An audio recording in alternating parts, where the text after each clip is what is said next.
దేవుడు తనను ఎన్నుకున్నాడనే గ్రహింపు ప్రారంభంలో సౌలుకున్నది. కానీ కాలం గడిచే కొలది తన పూర్వస్థితిని సౌలు మర్చిపోయాడు. దేవుని ఆజ్ఞలు విడిచి అవిధేయత అనే పాపంలో పడిపోయాడు. దావీదు కూడా పడిపోయాడు అలాగే.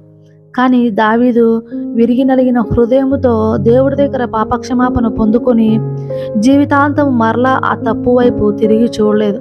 కానీ సౌలు దగ్గర పశ్చాత్తాపమే కరువైందండి. దేవుడు ఎంతగానో ఎదురు చూశాడు సౌలు విషయంలో చివరి వరకు. దావీదు కూడా చివరి వరకు ఎదురు చూశాడు.